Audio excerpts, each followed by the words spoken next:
Boa tarde a todas, a todos e a todes, né? Antes de falar um pouquinho, né, sobre o que a gente vai debater, vou me apresentar aqui de forma que todos possam entender. Eu sou uma mulher preta, retinta, lábios grossos, nariz largo, cabelo crespo, tá? Estou vestindo uma calça e uma blusa off-white. E hoje eu quero primeiramente agradecer, né, a oportunidade desse debate aqui no seminário, um tema que é tão necessário e importante, né? Cada vez mais a gente debater sobre a pauta da diversidade, principalmente no audiovisual nacional, que é tão excludente, né? E uma honra imensa estar aqui, dividindo essa conversa com a Suzana Pires, com a Érica, que eu já conheço há bastante tempo, mulheres tão poderosas que estão aí na luta desse audiovisual nacional para deixar ele mais diverso, mais com a verdadeira cara do Brasil, né? Eu vou falar um pouquinho da minha trajetória. Eu sou de Salvador, nordestina, já migrei tem mais de 20 anos, né? Hoje eu vivo no Rio de Janeiro. Começo minha trajetória como atriz, começando a fazer teatro no Teatro Vila Velha, no Bando Teatro Lodum, um grupo que já falava sobre a pauta racial há mais de 30 anos. E nessa caminhada de começar a fazer teatro também aqui em São Paulo, formar grupos de teatro negros, né, dentro da universidade, na USP, na Escola de Arte Dramática, e depois migrar para o Rio de Janeiro, eu vivo na pele, né, essa exclusão enquanto atriz, né, que tem um lugar ali que as pessoas entendem que tem um glamour de ser atriz, de ser ator, mas, ao mesmo tempo, a gente é um operário, né? E a gente está à mercê do olhar do outro, que, muitas vezes, é estereotipado, é racista, enfim.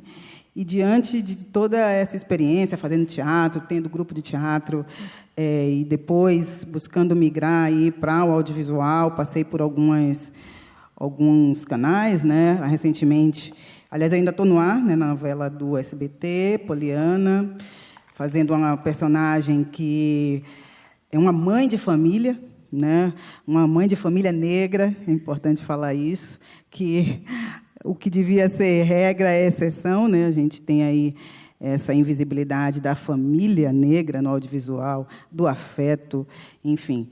E, em paralelo, eu senti a necessidade de abrir uma empresa para poder começar a ter outros protagonismos e contar novas histórias, né? Uma empresa que começa como MEI, na verdade, justamente por, né, na verdade, era uma forma de sobrevivência, porque o telefone não tocava para me chamar, para fazer os testes ou para fazer personagens que não fossem estereotipados, enfim.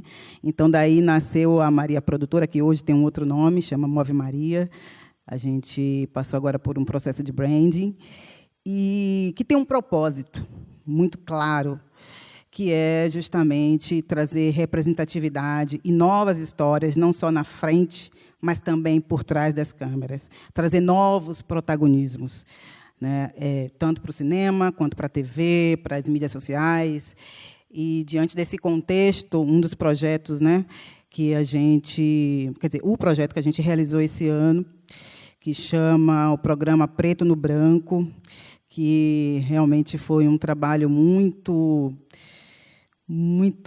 importante, assim, para esse lugar da produtora, sabe?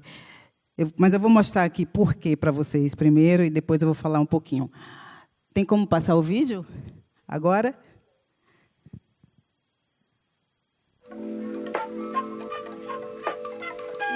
A gente se acostumou a ouvir a nossa história contada e recontada apenas por vozes brancas.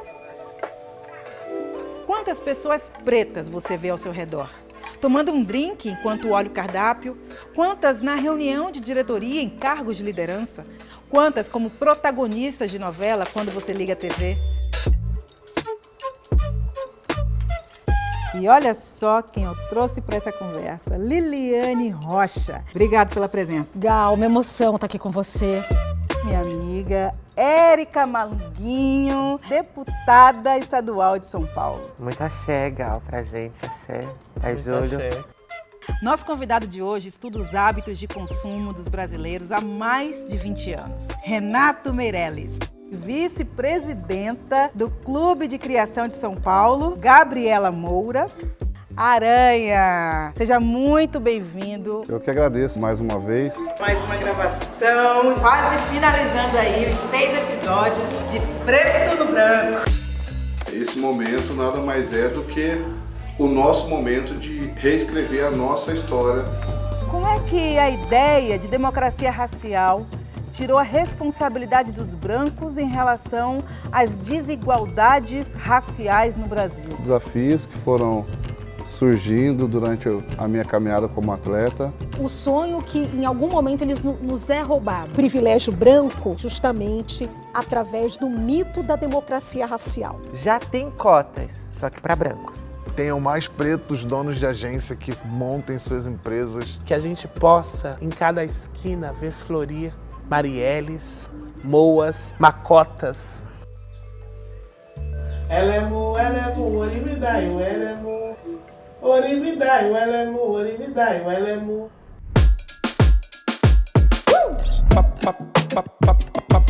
Numa sociedade racista, não basta parecer antirracista. É preciso agir. Sinta-se seguro para aprender, perguntar, mas principalmente escutar o nosso lado da história. E se você, assim como eu, realmente acredita que a mudança está no diálogo, eu te convido a bater um papo comigo, aqui no Preto no Branco. E que esse axé que está aqui, essa energia, ela se prolifere na vida das pessoas que vão assistir.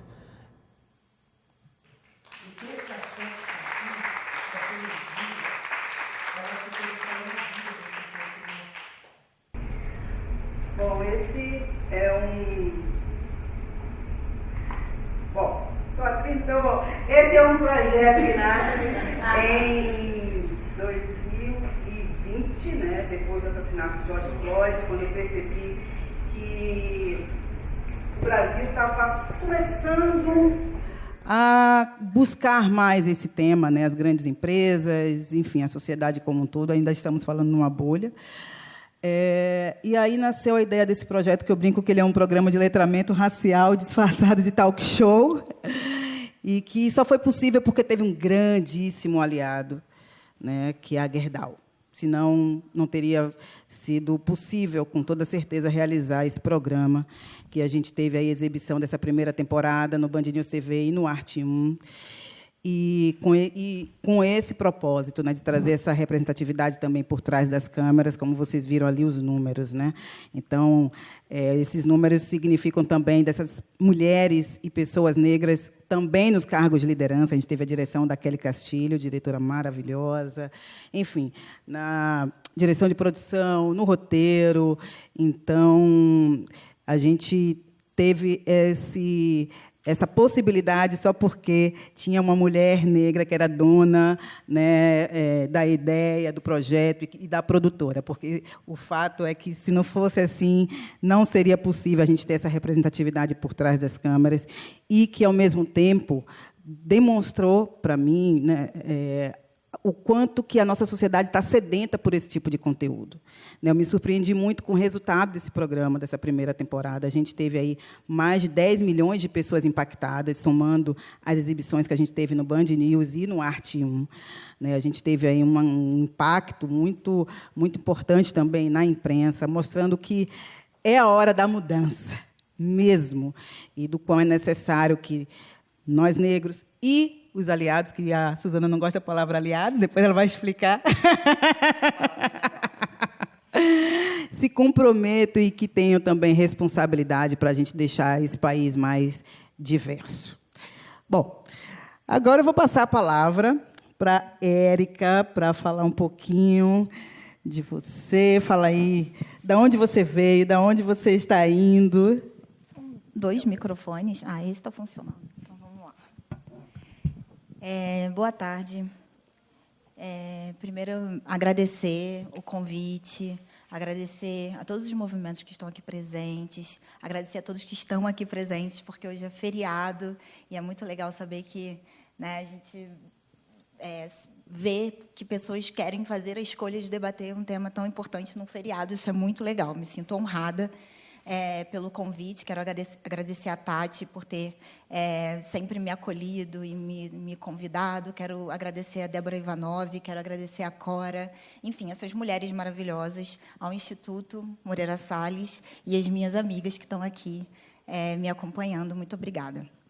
Bom, eu me chamo Érica de Freitas, eu sou produtora executiva. As pessoas me conhecem mais como produtora executiva, mas de uns anos para cá eu tenho pensado na minha carreira de diretora. E eu tenho 15 anos de trabalho já como produtora executiva. Comecei como assistente de produção e fui evoluindo na produção, já fui diretora de produção e trabalho como produtora executiva. Já fiz filmes de diversos orçamentos, então, desde curtas-metragens completamente sem dinheiro, até filmes, enfim, com patrocinadores muito maiores, com distribuição de impacto. Então, tenho alguma experiência, né? Tenho uma humilde experiência no trabalho de produção executiva. E lá em 2017, na verdade, falar um pouco do porquê que eu fui convidada, lá em 2017, eu estava um pouco insatisfeita com a questão de que eu sentia muita vontade de, não só de ver mais representatividade, mas de vivenciar a representatividade no mercado audiovisual. Então, eu tinha muita dificuldade de, quando eu ia fazer contratações de assistência de produção executiva, eu não encontrava mulheres capacitadas para trabalhar como assistentes de produção executiva no mercado. E isso, para mim, era muito complicado, porque eu me sentia, obviamente, muito sozinha. E porque, assim, a gente tem assistentes de produção executiva, mas quando você precisa trabalhar num projeto que é maior e que envolve um pouco mais de conhecimentos, né, eu, de fato, não conseguia encontrar mulheres que tivessem tido essas experiências e que pudessem contribuir comigo no meu trabalho. Então, eu tinha muita dificuldade de contratar. Eu também, é sempre importante dizer que nós, indivíduos negros, quando estamos no mercado, nós temos, a gente passa por uma cobrança 3 vezes maior, então eu não tinha muito espaço para errar. Então, isso era uma coisa que sempre colocava em xeque o meu trabalho, e aí eu ficava sempre num dilema pessoal muito grande. Então, em 2017, vendo essa falta de representatividade, tendo toda essa dificuldade e tendo passado por um projeto que começou em 2014 e só foi lançado em 2017, porque a gente sabe que o filme demora a ser feito. Quando eu terminei esse projeto, eu tinha passado por uma série de dilemas nesse filme, e aí eu falei, eu acho que eu vou montar um curso de produção executiva, e esse curso de produção executiva vai ser exclusivo para mulheres, e esse curso de produção executiva exclusivo para mulheres, ele vai ter que ter 50% de mulheres negras, e essas mulheres negras serão as minhas futuras assistentes. Então, eu coloquei isso na minha cabeça, sofri muito, porque, quando eu comecei a preparar o curso, ele não parava de crescer, e aí ele começou a ter um tamanho que era quase uma pós-graduação. Mas eu comecei a compreender que aquele conteúdo ele não passava só por compartilhar informações. Tinham experiências de vida que traçavam as oportunidades daquelas que eu pensava que podiam ser as minhas alunas, das mulheres que poderiam ser as minhas alunas. Então, eu tinha um objetivo também. Eu não queria dar aula apenas para mulheres interessadas. Eu queria conseguir impactar mulheres que fossem como eu no início. Eu sou uma mulher negra periférica. Eu nasci na favela do Rio de Janeiro. Eu fui criada, eu sou da Zona Oeste, né, do Rio de Janeiro, mas fui criada em Vigário Geral. Acho que todo mundo que é brasileiro conhece Vigário Geral, inclusive uma comunidade marcada por uma chacina. Época essa que eu morava lá. Então, eu tenho um histórico de vida que quando eu pensava nesse curso, eu me remetia nesse lugar e pensava nas oportunidades que eu poderia ter tido e que eu só tive porque eu tive muita vontade de trabalhar no audiovisual. Eu comecei a trabalhar no audiovisual pagando as minhas próprias passagens para participar dos sets. Eu comecei a trabalhar no audiovisual pedindo, pelo amor de Deus, para as pessoas pagarem a minha passagem quando eu não tinha. E, muitas das vezes, elas não pagavam, e aí eu ia de graça e trabalhava, porque, para mim, o importante era estar ali e, obviamente, aprender aquelas informações e entender como é que acontecia a dinâmica no set. Então, quando eu estava criando o meu curso, eu pensava nessas possibilidades e sempre eu ficava com isso na cabeça. Como eu posso impactar mulheres que têm a vontade de trabalhar com audiovisual, mas nunca tiveram oportunidade? Então, o curso ficou um pouco guardado, isso foi ali no ano de 2017. Quando o ano estava terminando, eu comentei com uma amiga que eu tinha feito o curso e ela virou e falou assim, eu sou assistente da diretora dos cursos de extensão da UFRJ, que era a Ivana Bentes.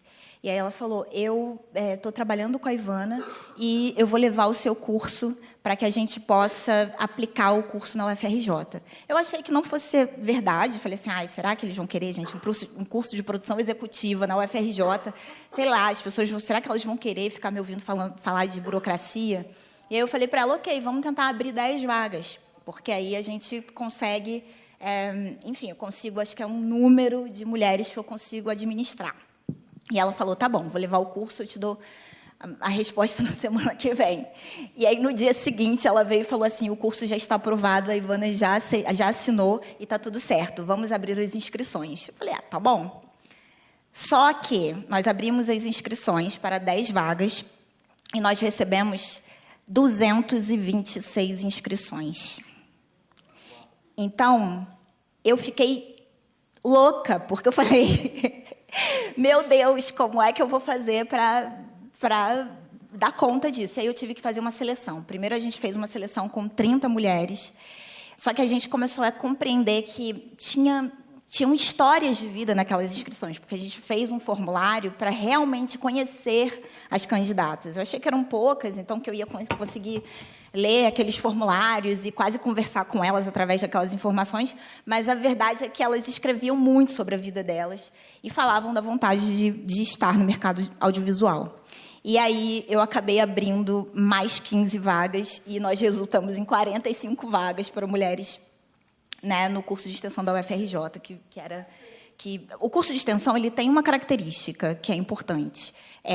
A ideia é impactar mulheres no entorno da universidade. Então, por isso que é um curso de extensão. A ideia é tentar integrar a comunidade acadêmica, né, e universitária com o entorno, né, então, com a localidade. E aí tinha uma questão, porque a UFRJ era ali na Praia Vermelha, na Zona Sul, né? E eu ficava pensando, como eu vou conseguir impactar mulheres que sejam periféricas, que estejam até mesmo em comunidades, que essas comunidades sejam fora daqui desse eixo da Zona Sul. E aí a gente começou a mapear meios de comunicação, que eram de coletivos, para poder fazer, de fato, essa comunicação. E isso foi muito louco, porque o desejo dessas mulheres, né, o desejo desses coletivos de divulgar o curso foi tão grande que eles fizeram esse impacto. Então nós tivemos 226 inscrições, porque os coletivos todos se uniram falando, tem um curso de produção executiva para ser feito em 10 sábados. Ainda tem isso, tá, gente? Eram 10 sábados, porque eu não consegui ter poder de síntese a ponto de fazer com que as informações coubessem em menos tempo. Então, para mim, foi muito importante, nós selecionamos essas mulheres, o curso foi feito com o apoio da UFRJ, mas eu custeei o curso, então muitas das mulheres que estavam inscritas não tinham dinheiro de passagem, então elas foram nas primeiras aulas e aí falavam, será que não tem como a gente pegar a matéria depois e tal? E isso era uma coisa que eu não queria, assim. Então, eu custeei muitas vezes as passagens dessas mulheres e também colaborava ali no almoço. Eu comprava água, porque nós conseguimos uma sala que não tinha água, então era uma sala que era um container. E aí nós fizemos o curso. Quando eu falo nós, é porque eu tive algumas convidadas, mas, na verdade, eu dei o curso nas 10 aulas, né? O conteúdo era todo meu, eu chamava algumas participações, mas dava as aulas mesmo, e os exercícios e os projetos a serem compilados, todos eles partiam de mim. Então, a gente chegava às 9 horas da manhã, na UFRJ, e às 10 horas a aula começava e ia até às 5 horas da tarde. Muitas vezes se estendia até às 8. Então, foi uma experiência muito importante para mim, porque o que a gente tira disso? Primeiro, há interesse. As mulheres querem saber como a gente mexe, como a gente financia um filme. As mulheres querem saber como a gente operacionaliza as informações do filme. As mulheres são gestoras antes de qualquer coisa, porque elas são gestoras da própria vida, são gestoras das próprias famílias, são gestoras dos próprios filmes. Então, o curso ele me trazia também a exata medida do quanto aquelas mulheres, se a gente tivesse mais possibilidades de investir em cada uma daquelas vidas, eu teria hoje um projeto de muito sucesso. Porque um curso de produção executiva, quem é do audiovisual sabe que é caro. Então, o Visionárias me deu a verdadeira... assim, eu tive a dimensão do quanto a gente precisa apostar no caminho dessas mulheres, porque senão a gente não vai conseguir compreender como é que a diversidade realmente pode se concretizar lá na frente. Porque quando a gente fala de diversidade, a gente está falando de gestão e de financiamento. Não falta criatividade na comunidade negra, não falta criatividade na comunidade de mulheres. O que falta? Falta investimento. E eu acho que, junto com o desejo de investimento, a gente precisa trocar informações a ponto da gente garantir que essas mulheres sejam gestoras, que elas sejam reconhecidas como produtoras executivas, como gestoras, como mulheres que conhecem e querem saber e podem, cada vez mais, impulsionar o campo dos negócios audiovisuais. Então, essa foi a minha experiência com Visionárias. E aí, para fechar, quando a gente fez o curso, vocês vão ver, primeiro, que o meu vídeo não é tão bonito como o vídeo da Maria Gal. Então, é importante vocês saberem que esse vídeo ele é de 2017. Ele é um vídeo de 2017 feito no celular. Cada uma me mandou um pouquinho das suas falas no celular. E eu fui lá num programa qualquer, juntei tudo e coloquei, porque a ideia era mostrar para os patrocinadores. E aí eu quero falar um pouco sobre isso. O projeto, ele criou um burburinho, eu consegui conversar com algumas possibilidades de patrocínio, mas, em 2018, eu tinha 2 patrocinadores certos, e eu perdi esses 2 patrocinadores por uma questão de política. Infelizmente, eu recebi 2 telefonemas dizendo mudou a política, a situação do país, né? Acho que todos nós sabemos aqui, era outra. Nós passamos por um golpe político. E essas 2 empresas falaram, nós não podemos mais investir no seu projeto. Estamos nós em 2022, eu estou aqui falando sobre o Visionárias, e quero dizer que o Visionárias vai voltar no ano que vem. Ele vai voltar, como eu não sei. Eu tenho patrocínio? Não. Mas, como eu realizei o Visionárias em 2017, eu quero dizer que eu estou cheia de energia para fazer com que o Visionárias volte em 2022. Ele vai voltar, e ele vai voltar cheio de parcerias, porque isso não falta. Nós, mulheres, somos parceiras, a gente gosta de fomentar os projetos. Então, cada vez que eu falo do projeto, eu sempre recebo algum tipo de acolhimento. Então, eu sei que ele vai voltar e isso vai acontecer, mas eu quero deixar aqui a ideia de que nós precisamos compreender os processos de negócios, os processos de financiamento. Nós precisamos cada vez mais aprender sobre isso, para que a gente possa debater e para que a gente possa utilizar os dados que a gente vê quando a Ana vem aqui e mostra para a gente o quanto é possível financiar, porque financiar basta querer. Querer. E o que está faltando no Brasil? Eu acho que está faltando alguém querer. Nós queremos. A gente sabe que o movimento de mulheres ele é forte, ele é imenso, ele é muito potente. A questão é que é isso, né? Existem os núcleos de poder, e os núcleos de poder nem sempre querem fazer mais por nós. Então, nós temos que nos movimentar sempre em direção a romper essas barreiras. E aí, a minha fala é para dizer que eu estou disposta, e eu não tenho dúvida que vocês também estão, mas que a gente precisa se reunir para isso e que a gente não pode ter medo de falar de financiamento, de dinheiro. Nós precisamos reivindicar investimento nas mulheres. Se não for dessa forma, a gente não vai ter diversidade. Se a gente não lutar por isso, a gente não vai ter diversidade. Se a gente não lutar por isso, a gente não tem diversidade em outros grupos que sequer têm a oportunidade de abrir canais para reivindicar que eles também estejam dentro dessa diversidade que o nosso país oferece e que é a maior riqueza que a gente tem e que fica subrepresentada sempre. Então, é isso. Visionárias transformou a minha vida, de verdade. Eu sou produtora executiva, eu estou agora dedicada a fazer o meu primeiro filme de ficção, então eu estou correndo atrás, ele está, enfim, aí no caminho de financiamento. Mas eu quero dizer que o que me formou foi a produção executiva. E eu quero, daqui para frente, ver mulheres fazendo filme com recurso. Então, essa é a minha fala. E aí eu vou pedir para passar um vídeo, que é o meu vídeo mal feito, tá, gente? Mas, por favor...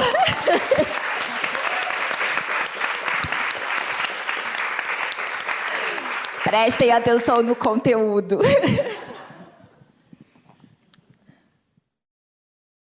Visionárias para mim, um projeto pioneiro, do qual eu tive a felicidade de fazer parte, e se deu num momento assim bastante importante, que foi quando vínhamos conversando nos grupos da Escola de Comunicação sobre uma possível necessidade de mudar de área, por não aguentar mais as dificuldades de acesso ao mercado de trabalho, ou por conta de problemas no ambiente de trabalho, simplesmente pelo fato de elas serem mulheres.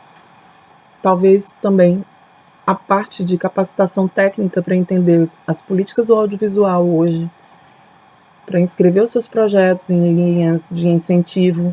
Eu já trabalhava com produção e com o conhecimento que eu tive no curso, eu pude começar, eu ganhei meus próprios projetos na produtora, então eu estou começando a produzir eu mesma, não como assistente, e esse curso me ajudou bastante nesse sentido, porque se eu não tivesse tido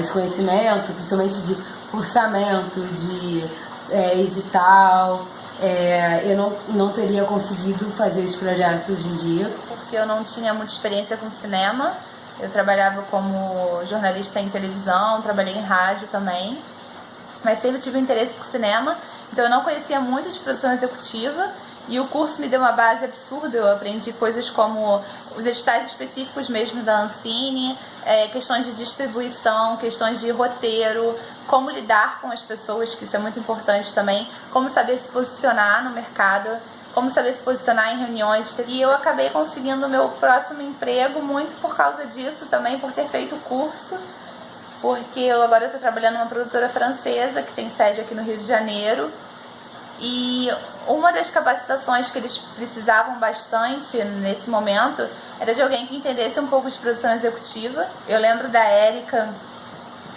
no trabalho, assim, sabe, dela falando, parece que ela estava falando no meu ouvido, dentro da aula, de como que eu deveria escrever o projeto. A gente entrou de uma forma e saiu de outra. Eu mesma entrei com um discurso diferente, me diminuindo, não me respeitando como pessoa, e sair de lá, tipo, me respeitando como pessoa, como mulher, como futura profissional. Eu acho que foi um curso que me mudou também como pessoa, sabe? De entender que ninguém vai me dar nada de graça, de que eu tenho que correr atrás e que eu tenho que me instrumentalizar.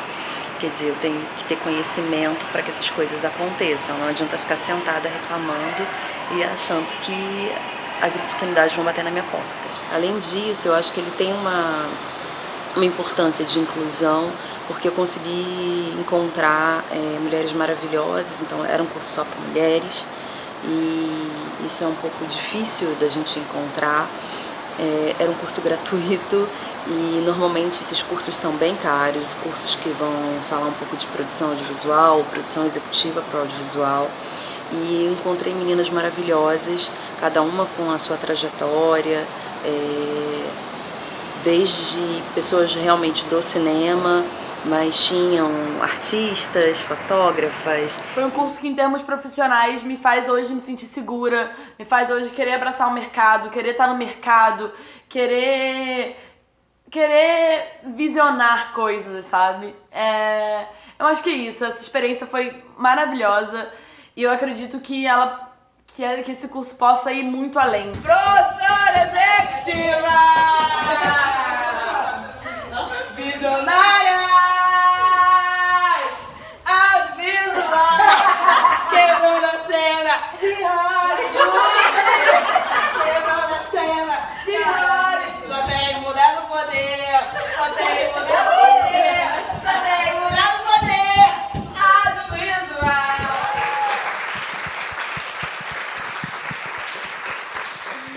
Maravilhoso. Uma pergunta. A Ana conseguiu ouvir tudo do vídeo?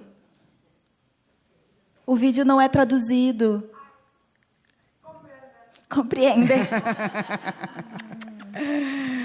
Maravilha. Mas, enfim, para terminar, eu não sei se vocês notaram também que as mulheres que me mandaram os vídeos não eram as mulheres negras. Elas tinham muita vergonha de fazer os vídeos. Infelizmente, eu não consegui arrancar delas os vídeos, o curso já tinha acabado, mas acho que vocês viram depois, lá no final, que a gente realmente tinha uma turma com muitas mulheres negras, e eu espero poder fazer um vídeo muito mais legal na próxima vez. Muito bom. Bom, passo a palavra agora para a maravilhosa. O que eu vou falar depois de tudo isso? Pela madrugada. Eu estou muito feliz de estar aqui, muito honrada de estar com a Maria Gaia e com a Érica de Freitas, porque vocês são muito inspiradoras assim, para mim e para todo o movimento que eu venho fazendo de uma forma individual, na pessoa física, e também através do Instituto Dona de Si. Obrigada, Juliana, Cora, pelo convite, o grupo de mulheres do audiovisual. Assim, a gente não se sente mais sozinha quando está ali dentro. Fala, meu Deus, temos tantas, né? Mas vou começar a contar para vocês de uma outra perspectiva da diversidade, que é a perspectiva de uma mulher branca, privilegiada, porque assim, aqui no Brasil, Ana, eu, brown woman, sou branca. Ó que doido. Aqui a gente tem uma coisa muito louca com relação ao... Tá? Então, da minha perspectiva de estar numa carreira de mais de 20 anos, dentro da televisão, o que aconteceu, né? Em 2016, eu assumi eu cruzei o teto de cristal na minha profissão. Né? Eu sempre fui atriz, mas eu também era autora. Em 2016, eu me tornei autora titular de uma empresa gigante, como qualquer outra empresa.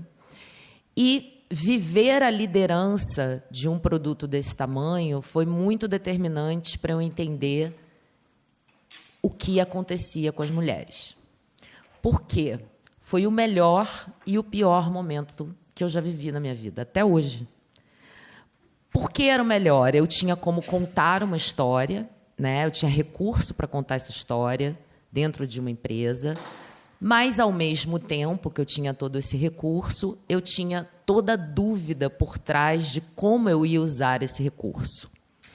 E tudo isso de maneira muito sutil, às vezes muito violenta, escancarada, mas sempre com uma dúvida. Por que ela está fazendo isso? O que ela quer fazer com isso? Não, mas me disseram que ela não está fazendo isso assim, não. Era sempre um me disseram. Bom, nesse trabalho, tinha um núcleo de personagens que eu contava a história das caiçaras, aqui do litoral de São Paulo. E, para eu contar direito essa história, eu tinha que ter muitas atrizes negras dentro desse núcleo. Tinha que ter famílias, era um núcleo que tinha protagonismo. Eu tinha 3 núcleos protagonistas, caiçara, japonês e italiano. Então, até então, era a novela que, ali, dos últimos anos, tinha contratado mais atores negros. A gente tinha 14 atores negros contratados, fora as participações, e todos com história, com relevância na história. Para isso, no meio desse processo, eu tive um erro de pesquisa. Eu não vou detalhar muito isso, tá? Porque não é importante agora, mas teve um erro de pesquisa, eu consegui tirar a cena da edição e essa cena não foi ao ar. Quando isso aconteceu, eu não tinha uma pessoa negra na minha equipe de escrita. Eu não tinha uma pessoa que dominaria aquela história. Eu tinha a pessoa que dominava a história japonesa, eu tinha a pessoa que dominava a história italiana, mas eu não tinha quem dominasse a história das caiçaras e não me deixasse errar, não deixasse a novela ir para um caminho errado. E eu fiz essa contratação. Mas essa contratação foi muito tumultuada, porque foi o primeiro colaborador negro dentro de uma novela. Então, todos os problemas que eu tinha que lidar ali, os tumultos que as coisas tinham, eram, no fundo, um estranhamento dessa responsabilidade. Ok. Esse meu colaborador me fez ver o que estava sendo feito ali. Eu não estava olhando para aquilo e falando, e sabendo a importância dessa diversidade dentro do produto. Eu estava apenas querendo contar uma história direito, mas ele me bateu a claquete.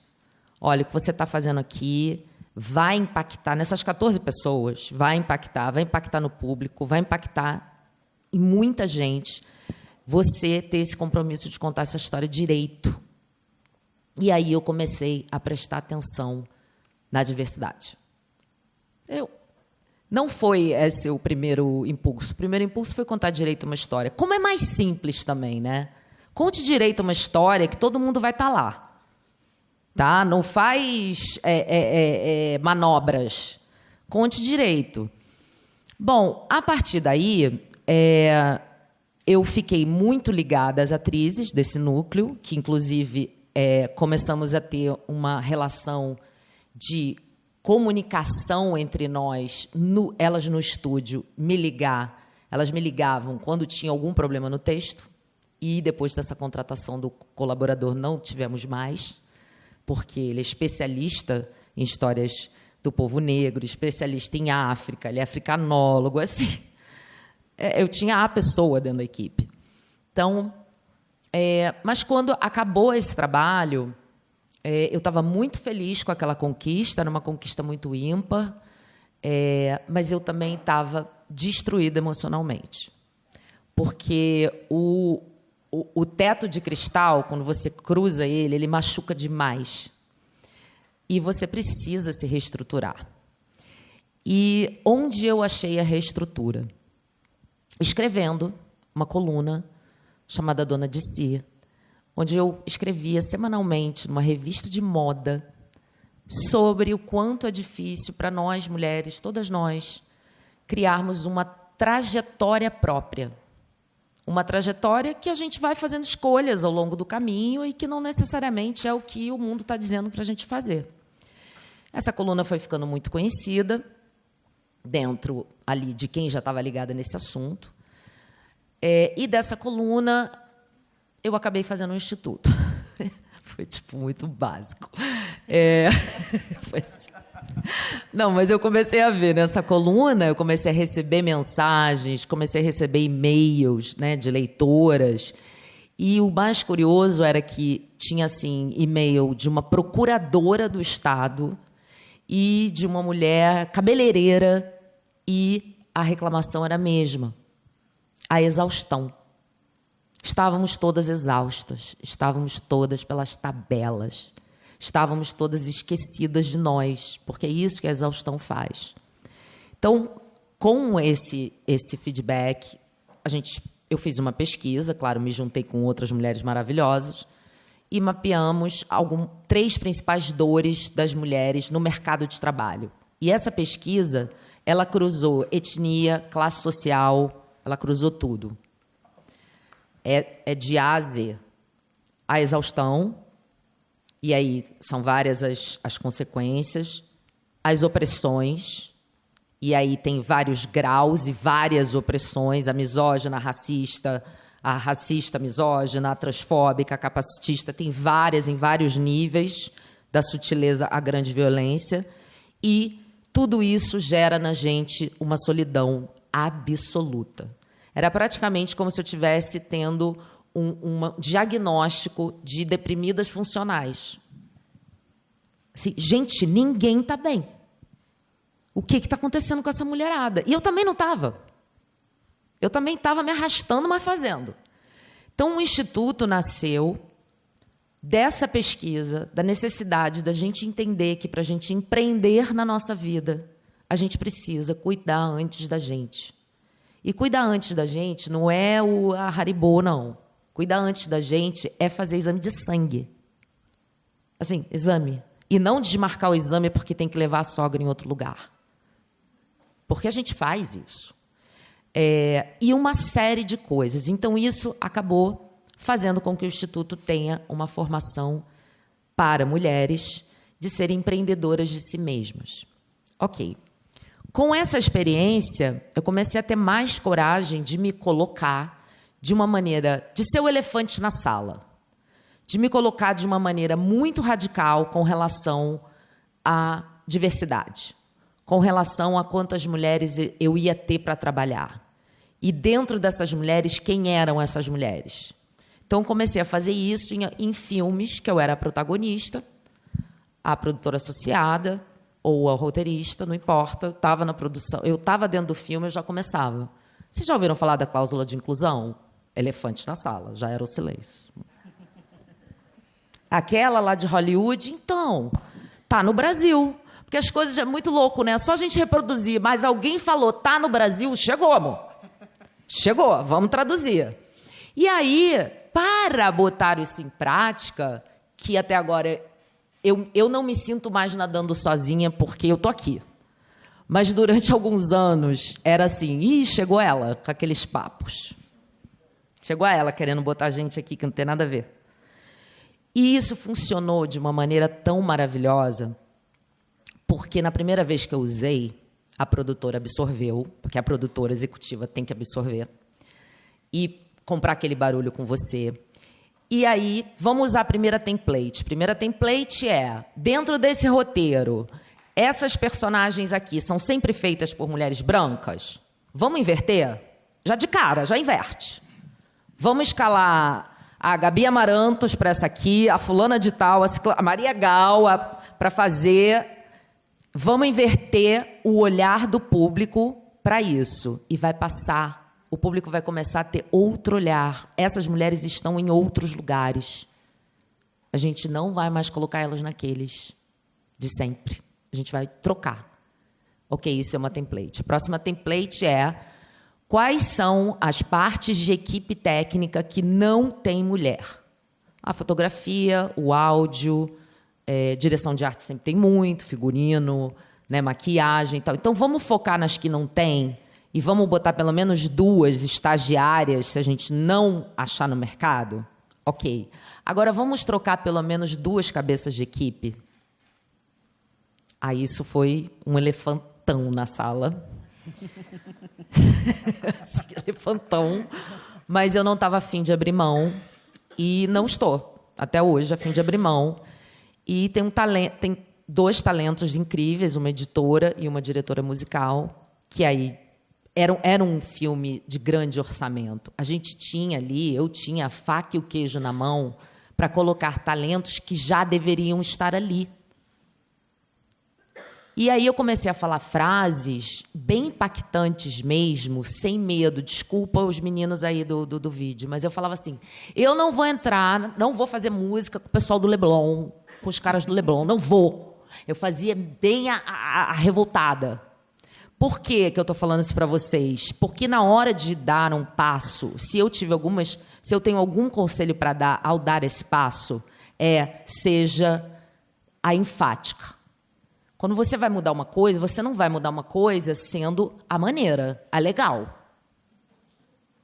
Você vai ter que mudar sendo a karatê, sendo difícil.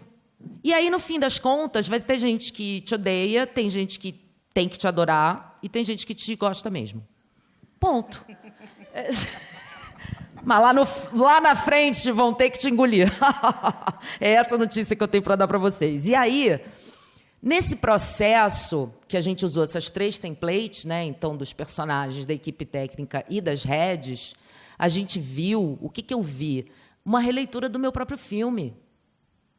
Eu nunca tinha ouvido aquelas músicas que a Ana Treia colocou no filme. Tinha que ser ela, tinha que ser o ouvido dela para dar mistura.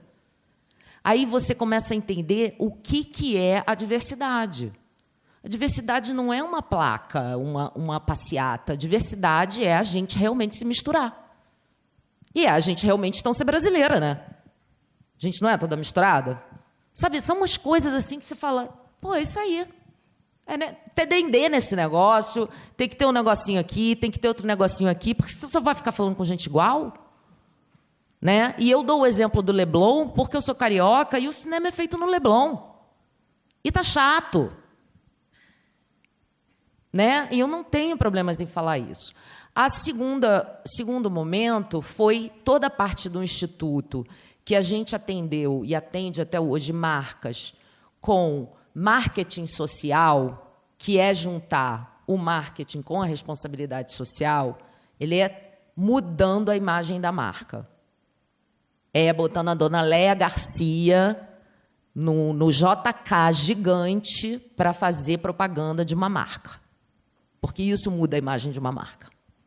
E a dona Léa Garcia, quando veio gravar com a gente, fazer o vídeo e tirar a foto, ela falou, eu tenho 86 anos, eu nunca fui chamada para fazer uma publicidade. Como aquela deusa nunca tinha sido chamada. Então, e o Instituto vem agindo assim, a gente tem... e foi natural isso, que a gente tenha hoje mais de 60% de mulheres negras e 40% de mulheres brancas, até porque é onde a gente quer estar. É onde a gente quer estar dialogando. E, por último, tive uma experiência saindo da TV Globo, indo trabalhar na Disney, que foi uma experiência muito bacana, que eu não precisei nem terminar a frase e já tinham absorvido o meu pedido.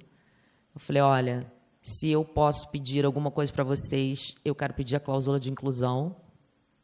E foi aceita. Assim. E a gente tinha a mulher do áudio, uma menina negra, periférica, que já está em diversas outras produções, na fotografia, eles cuidaram disso. E eu falei, se precisarem, eu mando contatos, porque eu conheço muita gente já. Não precisa. E a primeira reunião, depois de contratada, foi com a equipe de diversidade e responsabilidade. Então, eu não estou fazendo aqui propaganda da Disney, não, mas é que eu chorei, sabe? Porque eu estava vindo de um ambiente que isso ainda não estava sendo pensado. E eu acho que não é a marca A ou B, é o que está sendo pensado naquele momento, naquele lugar. Porque, se não está sendo pensado, vai dar um problema sério, como a gente está vendo dar. Então, hoje, eu assumo muito esse lugar, de ser o elefante na sala, de ser a que vem com esse assunto. Como Paulo Gustavo falava, tipo, lá vem ela com as cabecices, mas ele já estava absorvendo ali quando a gente conversava sobre isso. Mas hoje eu acho que a gente tem número e a gente não tem atitudes isoladas para isso. A gente está aqui hoje num dia de feriado porque isso importa a cada uma de nós, né? E se nós, como mulheres brancas, as mulheres brancas que estão aqui, nós somos 40% hoje de roteiristas no mercado, mas dessas 40, são 2% de mulheres negras. Se a gente der um passo e não fazer as mulheres negras aumentarem, não vai adiantar o nosso passo. Não vai adiantar. Porque a gente vai construir outro lugar sem ponte, sem diversidade e sem mistura. Então, só queria dizer que por que eu não uso o termo aliada, que eu acho que aliado, você está em paridade de armas e nós não estamos. Temos uma diferença, sim, grande, temos uma diferença de chegada, de ponte, de potencial, de alcance. Então, eu gosto de me colocar como soldada. Tipo, o que vocês querem agora? Vocês querem que eu taque a bomba em quem agora?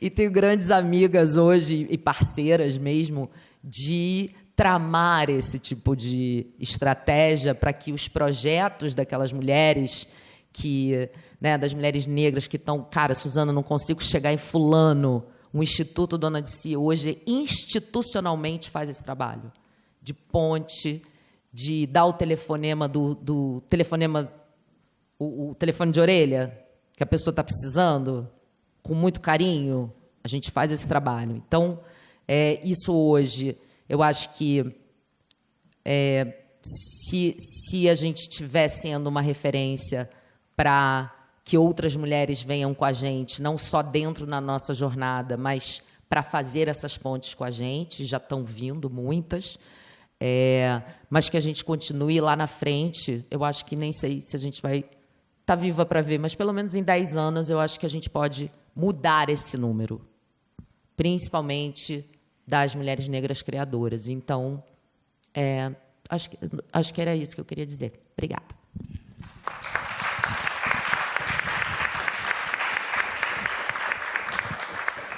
Muitíssimo importante esse trabalho que vocês estão fazendo, viu? Eu acredito que a gente não consegue mudar esse país se a gente não tiver essas soldados, aliados, gente que abra justamente essas oportunidades, né? Isso que você falou do telefone, como os homens brancos fazem o tempo todo. Meninos, homens, eles se juntam, eles arrumam um dinheiro para o outro. O que eu mais gosto de fazer hoje no meu WhatsApp é passar projeto que está precisando de dinheiro. E ficar insuportavelmente em cima da pessoa até ela dar aquele dinheiro. E isso tem acontecido, né? A gente tem o histórico já do Instituto nisso. E eu me utilizo muito do humor para fazer isso. Muito, muito. De ser bem-humorada para fazer isso, disso, não... Porque, na verdade, tudo se resume a dinheiro. É qual o dinheiro que vai pagar o projeto das mulheres. Então, se a gente tem como apresentar umas para as outras e fazer a ponte, e quem está sendo feita a ponte ter a responsabilidade de entregar, que também tem isso, a outra ponta tem que entregar. E aí você vai num movimento contínuo, porque daqui a pouco, essa que você fez a ponte, daqui a 3 anos, no máximo, ela já está fazendo a ponte para outra pessoa. Mas ela tem que entregar. Então, é basicamente isso aí. Muito bom. Érica, você falou um pouco do seu percurso enquanto produtora executiva, trabalhando para outras pessoas, né? E agora também você trabalhando para você. Eu queria que você falasse um pouco para a gente a diferença, né, de você como produtora executiva trabalhando para grandes produtoras e você, enquanto produtora executiva, trabalhando para os seus projetos pessoais. Nossa, boa pergunta. Tem uma grande diferença, né? A gente tem a questão estrutural do audiovisual, ela é histórica.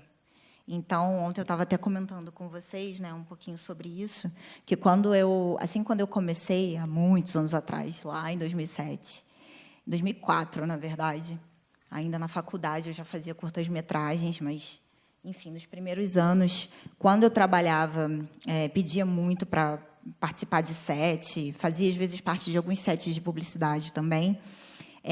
Naquela época, eu usava o meu cabelo alisado e não tinha muita grana, então usava quase um uniforme, assim, né? Então, era camiseta branca, calça jeans, tênis, aquele tênis assim que você comprava ele tinha que durar anos. E aí, lá ia eu trabalhar. E, naquela época, era impressionante como eu era muito reconhecida como aquela menina pretinha, aquela menina que eu nem tinha nome.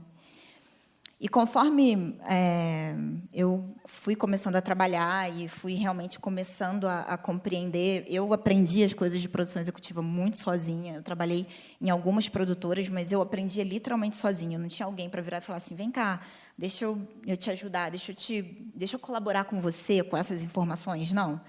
Eu, muitas vezes, virei noite analisando como é que um projeto tinha sido feito, como ele tinha chegado até ali, para eu entender como é que as coisas iam ser feitas dali para frente. Então, foi assim uma dedicação muito solitária. E mesmo porque é isso também, né? O nosso audiovisual ele é muito burocrático. Ele tem uma série de informações que são informações para quem realmente quer muito saber sobre o mercado, e você tem que ficar muito antenado no mercado o tempo inteiro. Então, às vezes, as legislações mudam, as formas de você entregar um produto audiovisual dentro das instruções normativas, ou, enfim, dentro dos manuais obrigatórios, são coisas que têm as suas modificações. Então, de fato, é uma coisa que você tem que ficar muito ali em cima, e quando você está começando, nem sempre isso é tão fácil. E aí, conforme eu fui me inserindo no mercado, tem muito essa coisa de que o audiovisual acontece no Leblon, e, de fato, o Rio de Janeiro foi um dos estados que mais investiu em audiovisual historicamente, né, no Brasil. Depois ele perdeu esse lugar. Mas, enquanto ele fez isso, a gente teve vários filmes com muitos atores negros que simplesmente deram a cara para o cinema brasileiro. A gente teve aí, sei lá, a Tropa de Elite, Cidade de Deus, mas a concentração de renda sempre esteve na Zona Sul do Rio de Janeiro, que é a área nobre. Então, eu acho que isso é uma coisa que a gente precisa pensar. A gente tem que compreender isso. E a minha produtora, ela é da Vila da Penha, que é completamente, quando ela fala adoro, é porque ela sabe o que é Vila da Penha, o que significa Vila da Penha, né? Então, assim, é um lugar periférico completamente deslocado da área nobre do Rio de Janeiro.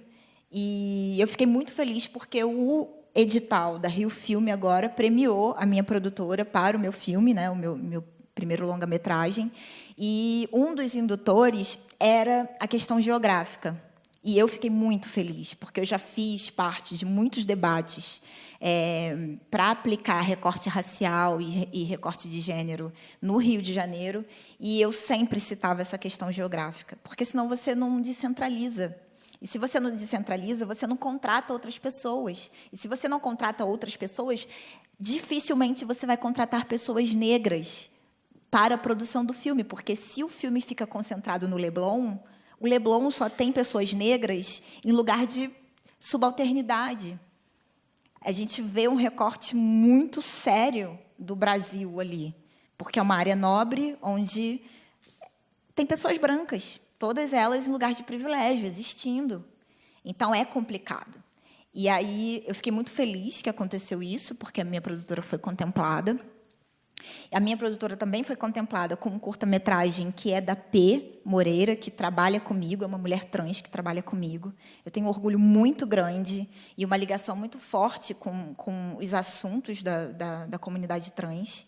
E ela acabou de estrear ontem como diretora, porque o curta-metragem foi selecionado no Festival de Brasília, e ela estava debatendo hoje sobre o curta-metragem, então eu fico muito feliz, porque o Visionárias também me deu muito esse resultado e esses caminhos, né? A gente tem mais 3 curtas-metragens para serem rodados, e todos eles contratando pessoas negras e pessoas trans. Então, trabalhar para mim significa ter a felicidade de garantir que esses caminhos podem ser concretos. Se eu, Érica, permanecer no lugar de produtora executiva, eu consigo garantir que pessoas negras vão ser contratadas. Eu consigo garantir que mulheres serão contratadas. Eu consigo garantir que eu vou ser feliz por esse resultado e que essas pessoas serão multiplicadoras. Porque essas pessoas contratadas são pessoas que, para além de quererem muito entrar no mercado, são pessoas extremamente potentes. O que falta é investimento nelas. Eu tenho certeza disso. Então, é essa minha convicção que me move. Então, a diferença de trabalhar para outras produtoras e trabalhar para mim é que, trabalhando para mim, eu me coloco no lugar de agente.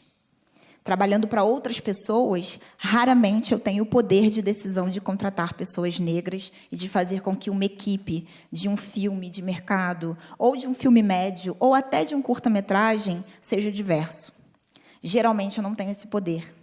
E é muito frustrante. Então, entre trabalhar frustrada para ganhar dinheiro e trabalhar para mim, sem frustração, nem sempre ganhando dinheiro, pelo incrível que pareça, eu prefiro trabalhar para mim, porque satisfação não está só no lugar, na questão econômica e financeira, ela está também.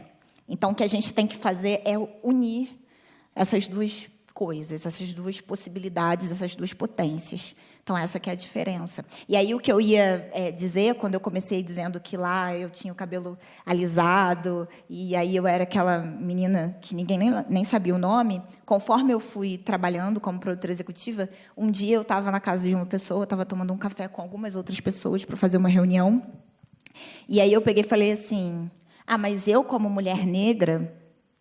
E aí teve uma pessoa que virou para mim e falou assim, mas você não é negra.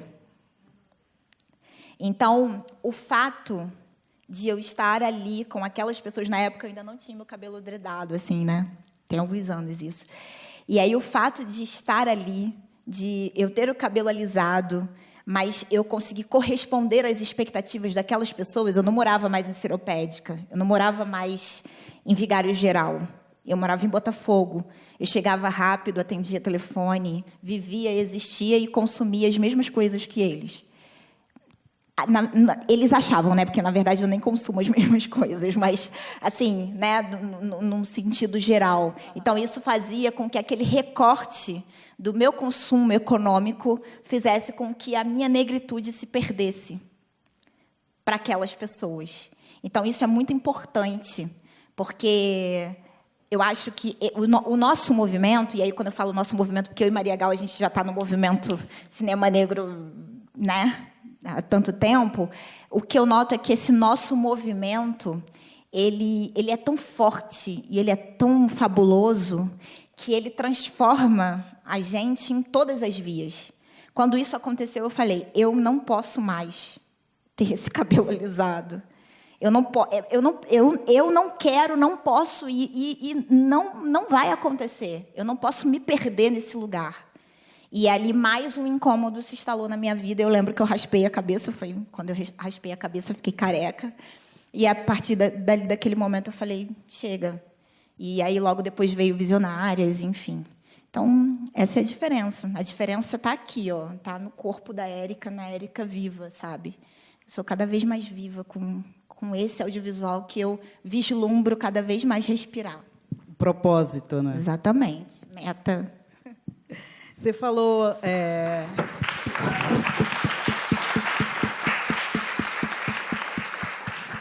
Você falou, Érica, de uma questão aí que faz sinergia com uma pesquisa da Ancine, se eu não me engano, de 2017, que fala justamente de quando se tem líderes negros, negras, na cabeça da equipe, tem mais possibilidade de ter mais pessoas negras dentro da obra. Né? Exatamente. É isso. Quando eu falo do Visionárias, voltando ao projeto, é porque eu entendo...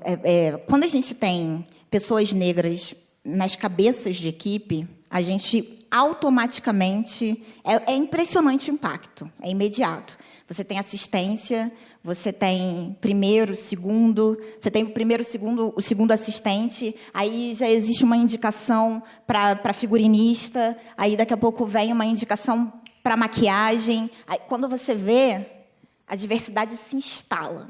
Quebra aquela desculpa que, ai, não tem, não existe. Exatamente, tem. Não dá mais. Mas quando eu falo da produção executiva, é porque aí a gente resolve a coisa de forma estrutural. Como? Por exemplo, uma das maiores frustrações que eu tinha era quando eu indicava uma pessoa negra para trabalhar, automaticamente diziam, então é mais barato. Então, eu preferia não contratar.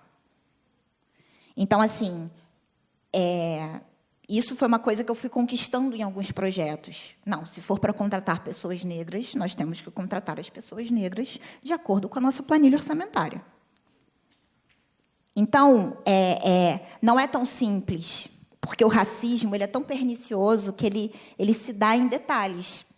Você, muitas vezes, pode ter uma equipe com representatividade, mas ela não está tendo, estruturalmente, essa representatividade, ela poderia impactar a vida daquela pessoa muito mais, mas ela está sempre sendo vítima de um olhar racista, de uma operacionalização racista. Então, quando eu falo da produção executiva, é porque se você tiver mulheres negras como produtoras executivas, você automaticamente vai ter cachê justo. Você vai ter contratações geograficamente democráticas.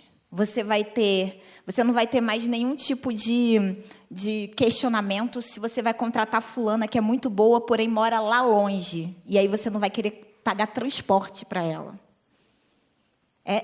Tem absurdos assim, tipo, mas por que você vai contratar fulana? Fulana mora aqui do lado, aí a gente já corta uma passagem.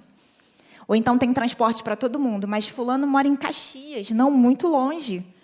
Muito longe. A gente vai ter que pagar mais uma diária de van para levar em casa? Não. Não, mas aí, porque a van vai levar todo mundo só para a Zona Sul. Não, mas...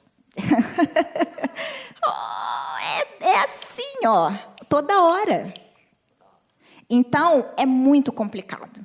E aí, volto mais uma vez. Se você tiver lideranças, e se essas lideranças elas estiverem ocupando o lugar de decisão estrutural daquela equipe, as contratações... o impacto é imediato, gente. As contratações, as discussões, os debates e a diversidade, ela se revela. Por isso que, de novo, visionárias, gente. É visionárias porque a gente precisa ver isso lá na frente. Com certeza. Bom, antes da gente abrir para as perguntas, eu quero fazer... Não, fale.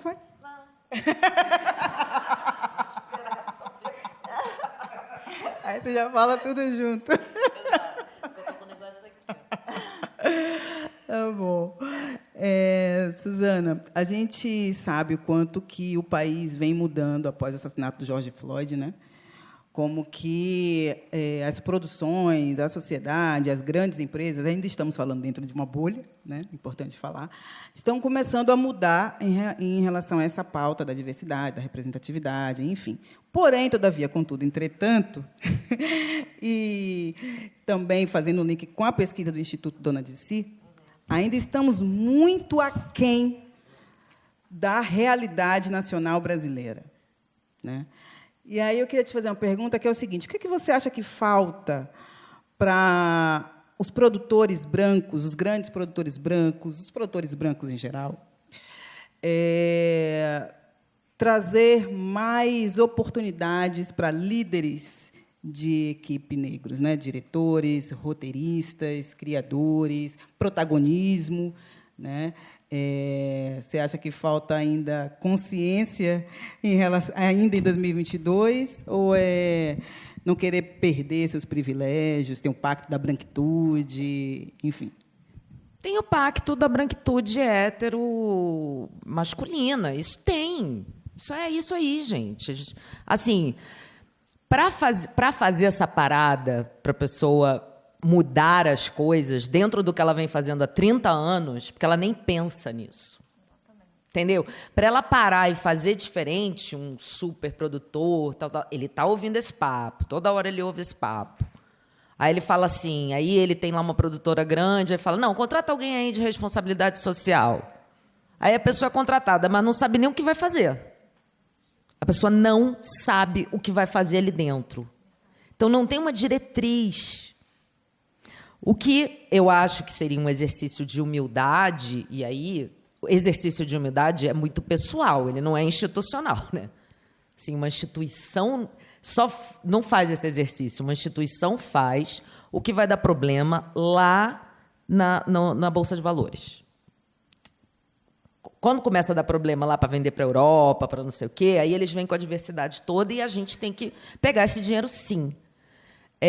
Mas, em produtoras, fazer esse exercício, assim, eu não sei, eu várias vezes já tive esse assunto comigo já foi para um lugar muito estranho, pessoalmente, quase do tipo, quem é você para estar falando isso comigo? E eu tive que dar uma recuada, então eu prefiro falar com as mulheres, e hoje temos grandes produtoras, donas de produtoras, então o meu papo é muito mais com elas, com homens pouquíssimos, esse papo, né? E eu não vejo muita abertura. Eu vejo esse é um assunto que está por aí, mas eu não estou entendendo muito bem, entendeu? E só vai parar para pensar quando mexer no bolso, porque essa é a regra. É isso que dita, né? Eu acho que, como tudo, o resumo é quem está assinando o cheque, né? E não se assina... Qual a mulher branca hoje que está assinando cheque de milhões? Também. Nenhuma. Qual a mulher preta que está assinando cheque de milhões numa empresa? Nenhuma. Eu queria fazer uma contribuição, que Por é favor. o seguinte. A gente tem... Eu não sei se a gente deve aguardar os produtores brancos nos darem abertura. Claro que não. A gente precisa, na verdade, reivindicar que os financiadores, que são os patrocinadores, entendam que eles, uma vez que eles só financiam projetos de homens, aquela instituição está sendo racista, portanto, todas estão sendo, há muito tempo. É histórico. E a gente tem que ir em cima das empresas, porque a gente não vai fazer um produtor... Ficar legal, maneiro do dia para noite. Para ele não é importante, não é interessante. E outra, é o que a Ana disse, a crise vem, acontece, e as primeiras a sofrerem são as mulheres.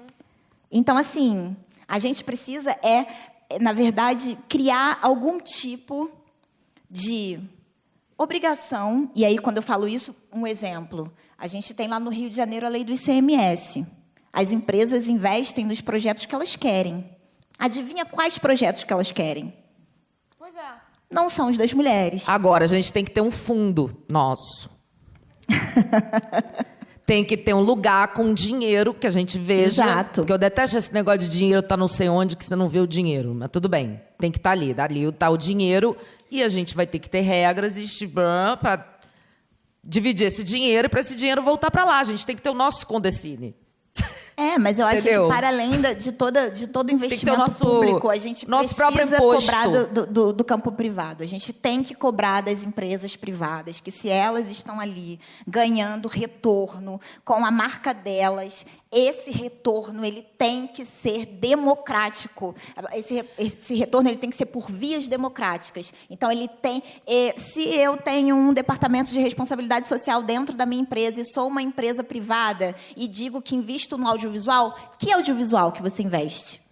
Aí, qual? Érica, tem que ter uma cobrança, e Sim. hoje a rede social é isso, né? Sim. Porque senão vai continuar agindo dessa forma. São os nossos movimentos. Eu acho que os nossos Aí é o movimento negro precisam... São os movimentos negros, são os movimentos das mulheres, são esses movimentos que estão aqui hoje. Eu acho que esse movimento está acontecendo, mas acho que a gente precisa compreender que a gente está numa nova etapa política. E essa nova etapa política, ela precisa renovar também esses pactos. A gente veio até aqui estruturando todos os nossos movimentos e acho que os nossos próximos passos, eles precisam ser: olá, empresa, tudo bem? Então, responsabilidade não é essa seletividade onde só os homens conseguem financiamento. A gente precisa, sabe, de novas escolhas concretas dentro dessas empresas e levar essa pauta. Enfim, era só essa contribuição, mas É isso. Acho que o campo privado... Porque quando a gente fala de campo privado, aí a gente chega, por exemplo, nas emissoras. Elas são privadas. Elas são racistas porque elas puderam ser racistas eternamente por anos. E outra, uma coisa mais importante ainda, a gente tem um histórico que impactou gerações, que vendeu para gerações imagens deturpadas do Brasil.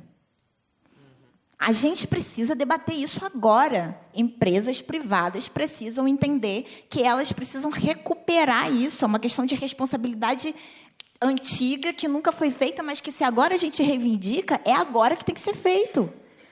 Então, eu acho que é por aí. Aplicou no fundo público, nos editais públicos. O edital público ele tem obrigação. A gente e ainda assim demorou. Mas e o campo privado? Ele vai continuar investindo o tempo inteiro em projetos que muitas vezes são equivocados, não tem pesquisa, não contratam pessoas com diversidade, não estão nem aí para isso. E aí a gente vai ficar o quê? Remando no mercado onde mais se financia, é onde mais se reproduz estereótipos e imagens equivocadas. Não, a gente precisa reivindicar, a gente tem que abrir esse diálogo.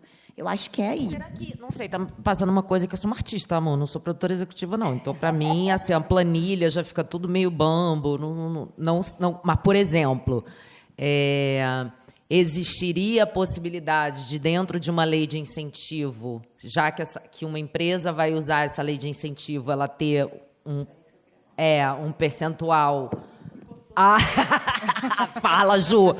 Vem cá pegar esse microfone agora. Vamos abrir para as perguntas? Eu acho. Vamos abrir para pergunta. Eu acho que dentro da... Juliana, tá feito. Vamos fazer já isso. Vamos lá em Brasília. Vamos falar com a Janja. Gente, agora tudo a gente tem que falar com a Janja. Alô, Janja. Olha para o audiovisual brasileiro. O audiovisual das mulheres. Eu acho que a legislação ela tem que ter indutor também. Mas eu acho que a gente precisa conseguir acessar as empresas. Eu não consigo admitir, juro, eu não consigo admitir que uma empresa que ganha tubos com o povo, que ela não consiga compreender que ela tem que se responsabilizar. Mas eu acho que a gente só vai conseguir acessar se a gente colocar na cabeça que é inadmissível. Não, é isso. Tem uma pergunta ali. Juliana, vem para cá responder várias coisas. Não está funcionando, a gente tem que ouvir. Esse tem... Aqui, ó. Vê se... Não. Esse aqui está funcionando.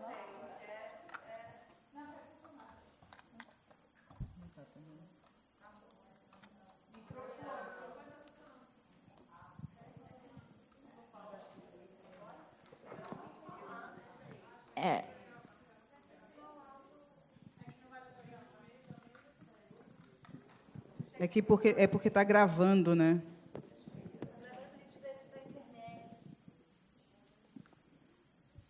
Aqui, ó. Isso não chega lá? Não tem um fio. Tem um fio imenso.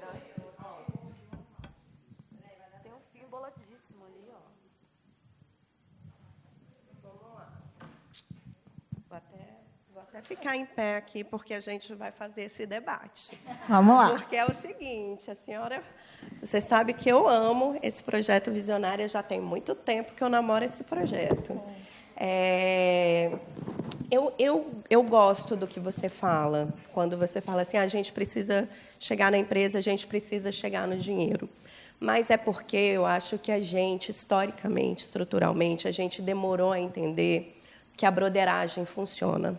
Sim. Né? E no setor audiovisual, o que vigora é a broderagem. Verdade. Então, assim, a gente, mulher, entendeu que a gente, enquanto produtora executiva, a gente tinha obrigação de botar outra mulher como cabeça de equipe. E a gente demorou a entender que quanto mais mulheres a gente trazia dentro das nossas equipes, a gente tinha mais conforto para trabalhar, inclusive, né? Porque a gente fala do dinheiro, a gente fala de mais inclusão, mas a gente não fala das condições inóspitas de trabalho que a gente vive. Então, assim, eu acho que, na medida que que a gente vai melhorando, tudo vai melhorando.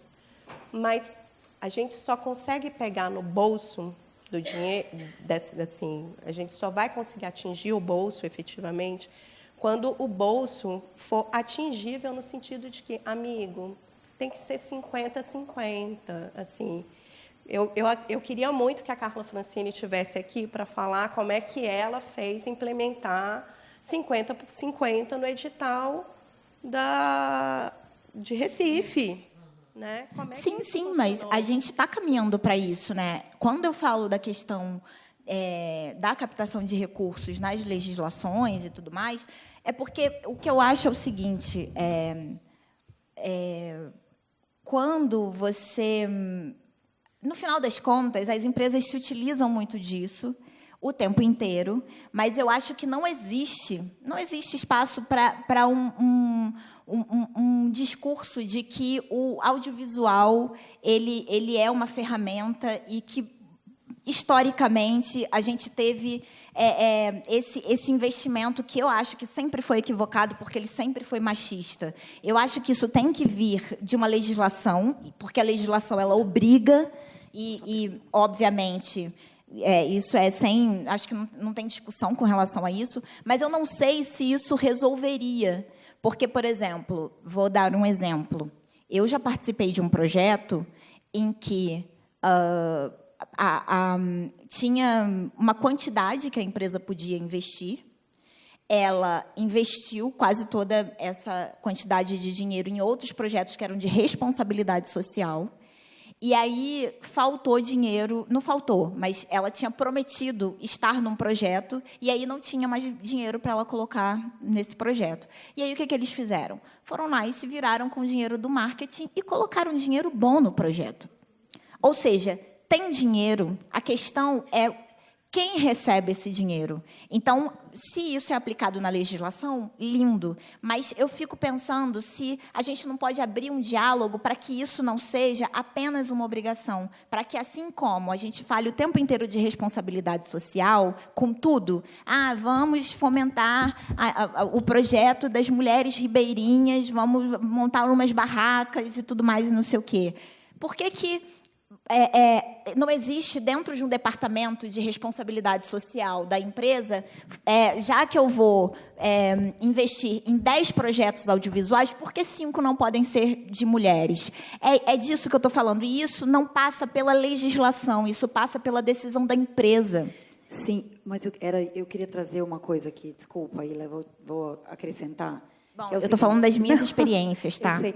Não, mas é porque, assim, eu estou faço parte do Mais Mulheres e sou, enfim, coordenadora do Comitê Internacional. Então, a gente vem trazendo muitas experiências de fora que já foram bem-sucedidas nessa busca dessa equidade, dessa inclusão, dessa diversidade. Então, o ano passado, por exemplo, que a gente trouxe a vice-presidente do CNC, eu fiquei muito impressionada porque a França já é um país com, assim, anos-luz na nossa frente em relação a essa paridade.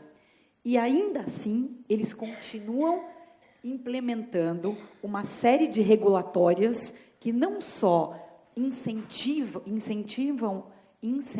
essa paridade, como proíbem situações de opressão.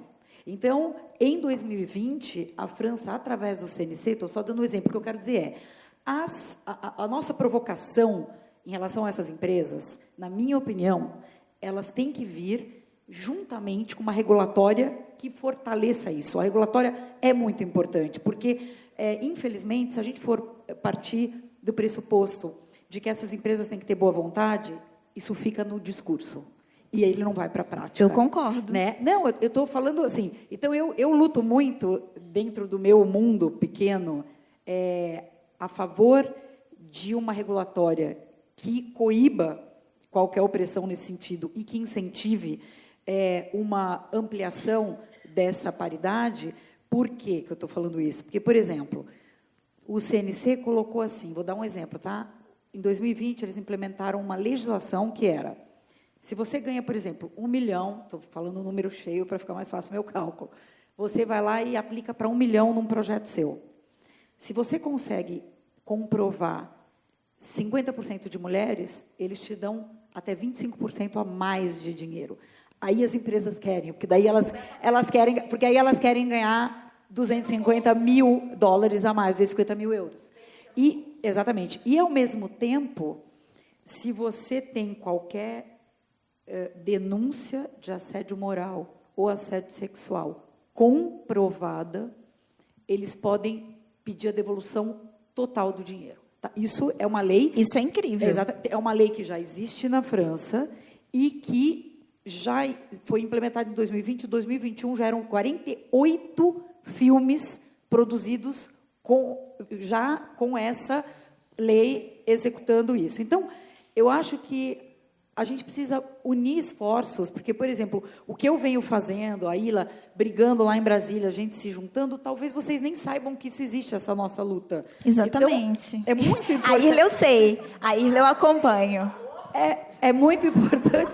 Assim, eu e Suzana, por exemplo, somos parceiras num projeto hoje que a gente faz questão absoluta de ter, no mínimo, 60% de mulheres, tanto na equipe criativa quanto na equipe técnica e assim por diante. Mas a gente precisa se conversar, né, para que a gente atinja isso.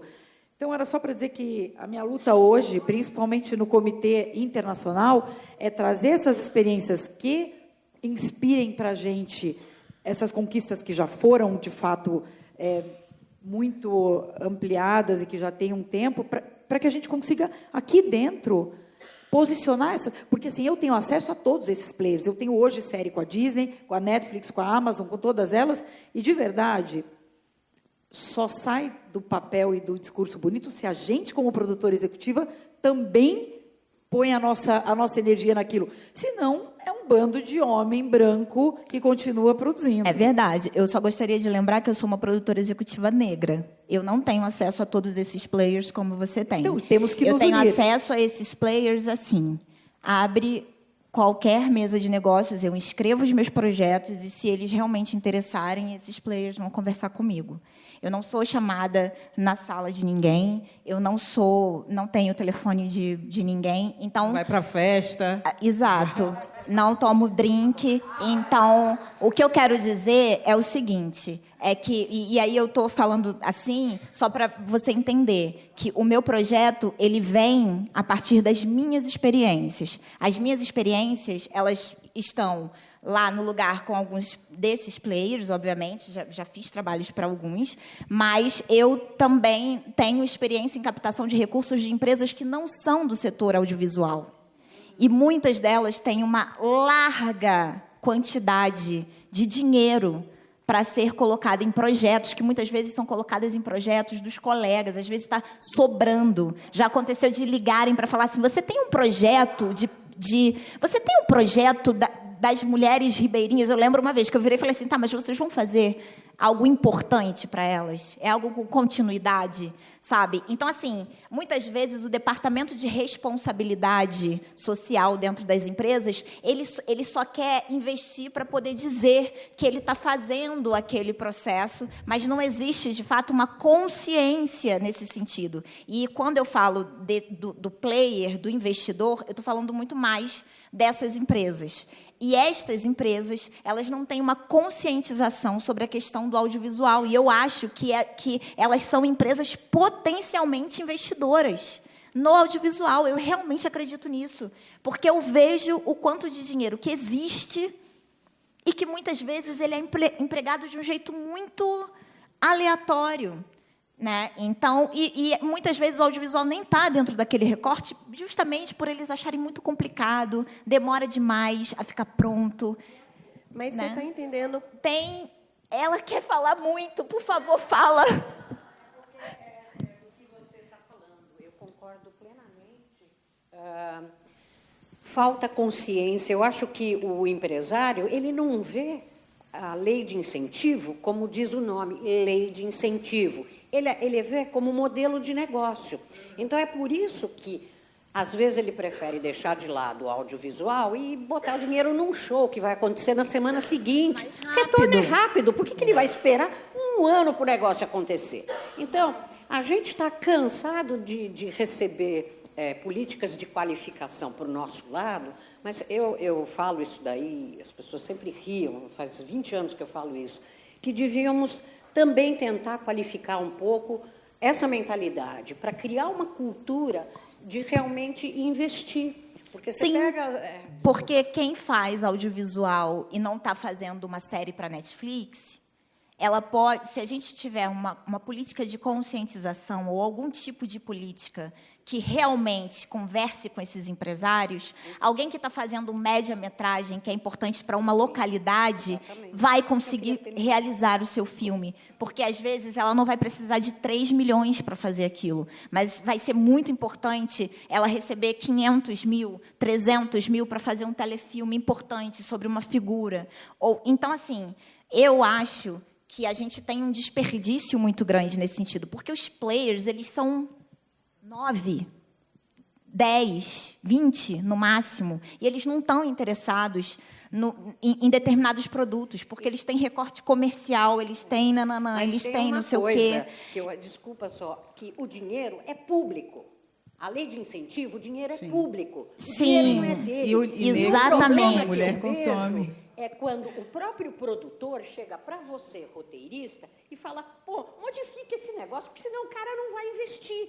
Quando a gente começa a fazer o discurso deles, aí eu acho que a coisa está grave. Então, mas é porque existe também uma diversidade de produtos audiovisuais no mercado. Então, existe, sim, aquele produto audiovisual que é de mercado, que ele tem uma série de...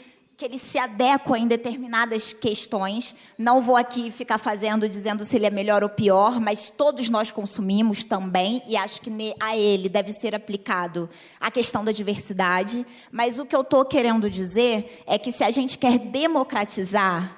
Tá, eu venho de um projeto que é o projeto Visionárias, que eu quero impactar mulheres negras, que muitas delas estão saindo da universidade. Elas não vão sair da universidade e levar um roteiro para a Netflix. Então, assim, mas a gente tem uma lei do ICMS no Rio de Janeiro que, que qualquer comerciante, basta comercializar alguma coisa, você tem o ICMS, então elas podem captar recursos para poder começar, que é também uma questão, porque pessoas privilegiadas começam muito rápido, entende? E pessoas desprivilegiadas têm muita vontade de começar e não conseguem. Então, o que eu estou querendo dizer é que essas leis que são locais, que são regionais, que são da prefeitura, que são do governo do estado, elas precisam, sim, de algum tipo de medida que faça com que esses empresários entendam que eles podem acreditar na questão do recorte racial e de gênero como pauta, ter isso como pauta dentro das empresas. E eu estou falando isso porque, como eu disse, eu já participei, eu acabei de trabalhar numa série para Paramount Plus, sabe? Só que, ao mesmo tempo, eu trabalho para outros projetos que são incentivados por empresas que vão lá e dão dinheiro, e elas poderiam investir em outras coisas, sabe? Eu conheço milhares de pessoas que quiseram fazer filmes sobre a Marielle assim que a Marielle foi assassinada. Esses filmes saíram, todas as pessoas fizeram do bolso delas, mas a Globo pode fazer. Mas a Netflix pode fazer, mas um player grande pode fazer. Mas e aquelas pessoas que conviveram com a Marielle, que também eram do audiovisual? Elas também querem fazer.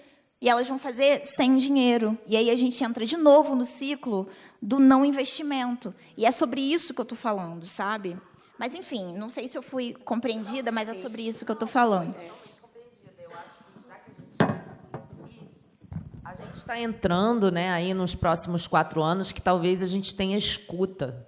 Não, com certeza a gente vai ter escuta lá em Brasília, né, gente? E escuta mesmo, sabe? De levar essas pautas estruturadas, porque a gente consegue agora falar com as pessoas, ser ouvida, que as pessoas entendam o que a gente esteja falando. Acho que a gente está também chegando numa maturidade, porque Concordo. os últimos 4 anos foram um sufoco. Tudo que você está falando é maravilhoso, mas você entende que 5% das pessoas que têm o dinheiro para investir vão investir de bom grado, entendendo que isso gera retorno qualificado, que esse dinheiro investido em responsabilidade social, com responsabilidade, ele gera um retorno qualificado.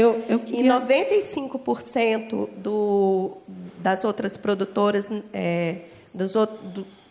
grande capital não vai investir porque não tem uma lei que obrigue. Sim, mas eu concordo com a legislação. Sim.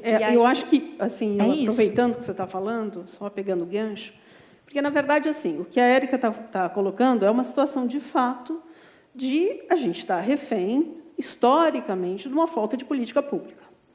Então, a gente se coloca aqui numa situação, ou a gente é refém de streaming, e fala, nossa, que bom que os streamings estão aqui, ou a gente se coloca refém de marketing de empresa, que simplesmente chega para a gente e fala, olha, eu adoro a diversidade, gente, mas desde que isso renda dinheiro e eles não gastem nada com isso.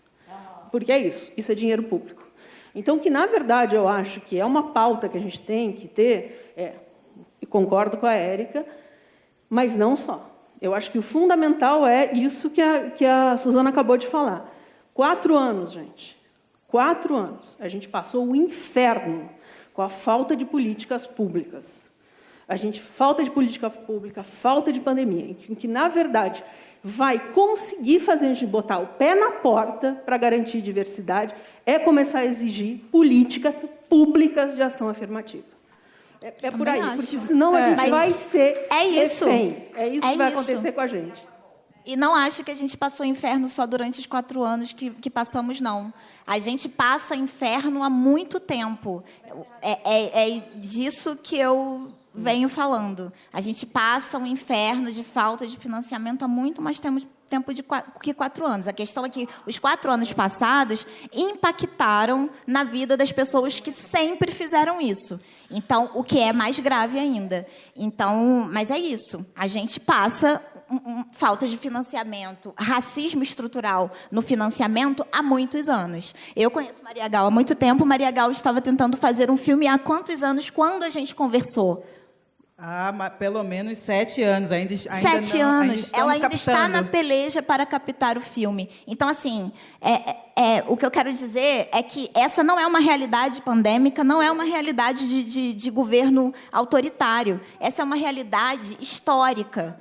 E quando eu falo só que a gente precisa levar essas pautas para dentro das empresas, eu não estou achando que deve ser assim e que elas vão dar de bom grado. Acho que vocês não entenderam. Eu acho que tem que ter uma legislação. Mas eu acho que, para além disso, a gente precisa conversar com o empresário. Eu preciso conseguir ter acesso a essas pessoas. E quando eu falo empresário, não é o dono, mas é uma política. Já que existe uma política de responsabilidade social dentro das empresas, a política de responsabilidade social dentro das empresas precisa prever o audiovisual das mulheres, diverso, com pautas. É isso. Eu não sei, mas eu não acho que eu sou uma sonhadora nesse sentido. Eu acho que, se a gente conseguiu aplicar isso nos editais, a gente consegue aplicar isso nas legislações de captação de recursos, porém, tendo um acesso a poder explicar para essas pessoas a importância do audiovisual.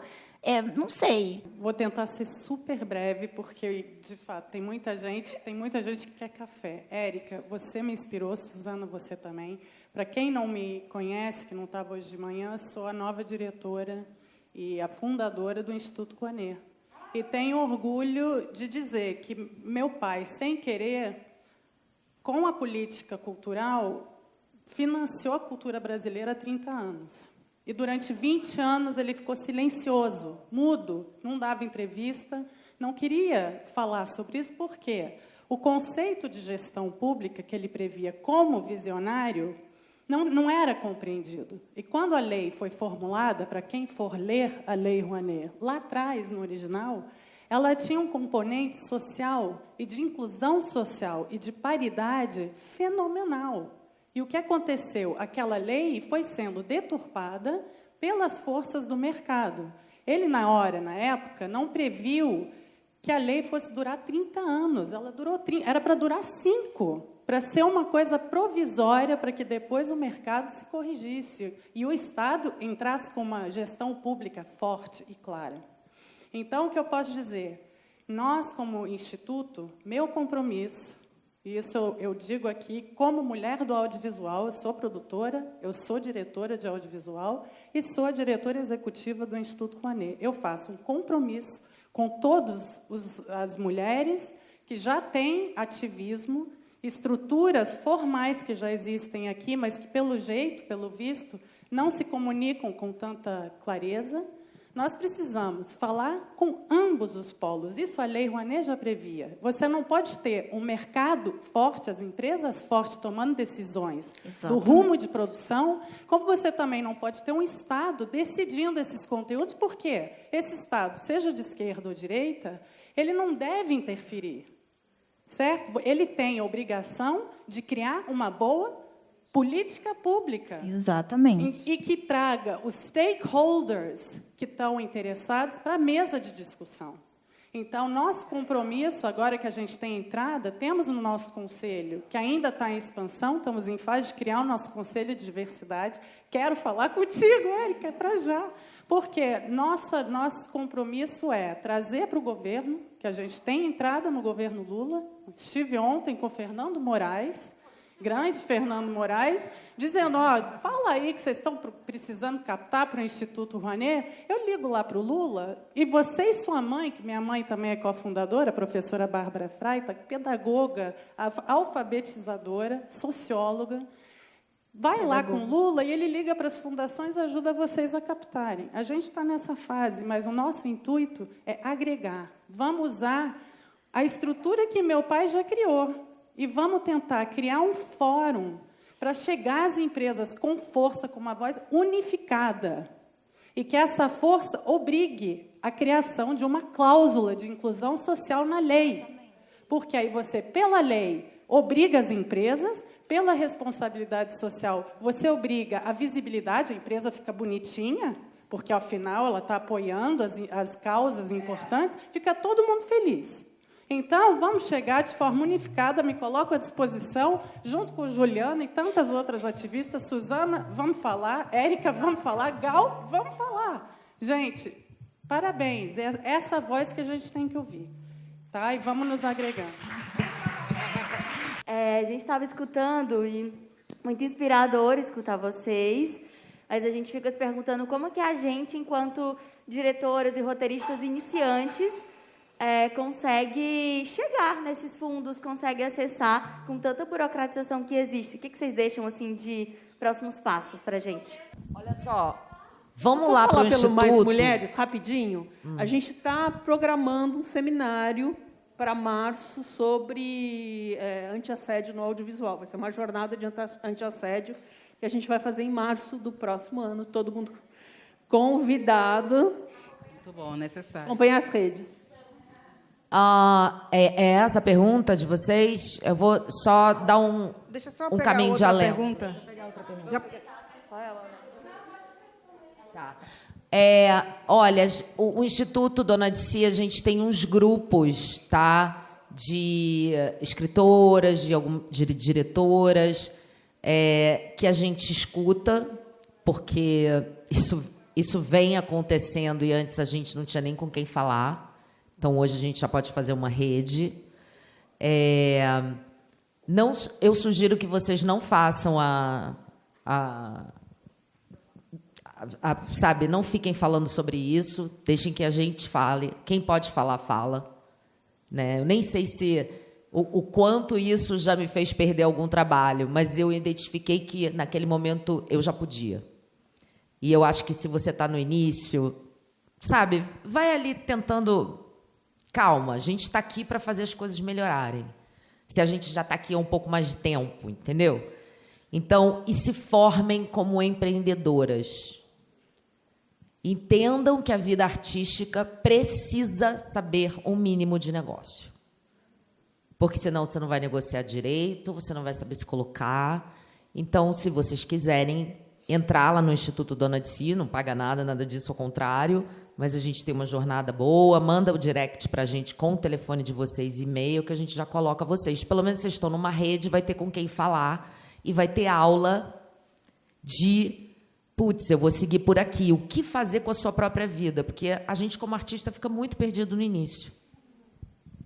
Tem mais uma pergunta? Eu quero muito mais, na verdade, fazer uma provocação para a gente estender isso para o café, porque eu tenho certeza que a gente não vai resolver nessa tarde. Bom, meu nome é Laura, eu quero agradecer muitíssimo pela fala de vocês, estou felicíssima. Mas eu também quero compartilhar uma angústia, porque a gente está aqui debatendo como a gente constrói espaço, porque a gente precisa trazer a diversidade de forma que ela seja significativa, realista, compatível. A gente tem uma pauta, tanto de nós como mulheres, nós como população, que tem, do tipo, as suas diversidades em seja raça, seja gênero, seja dos mais amplos aspectos. E me coça a gente sempre ter que fazer um caminho em busca do dinheiro. Isso, gente, eu vou para terapia, mas ainda quero compartilhar com vocês isso. Por quê? Porque ao dinheiro, porque a gente quer falar o que a gente quer falar, a gente precisa de outras narrativas, a gente precisa de narrativas decoloniais, a gente precisa ter muita força para fazer o mínimo, que é ridículo isso. Assim, o tanto que a gente tem que ir atrás e em busca para falar o óbvio, porque a gente está com terraplanista na Paulista fazendo o que quer, né? Então, assim, às vezes eu me pergunto, assim, a gente tem um alívio temporário de que os próximos 4 anos vão ser melhores, mas eu fico me perguntando se também não existe uma falta de um pensamento sistêmico, de que a gente vive num sistema totalmente... a forma como o capitalismo opera faz com que tenha sempre a pessoa que qual que é a palavra, gente? Oprimida. Oprimida, obrigada. Então, assim, a gente fica numa...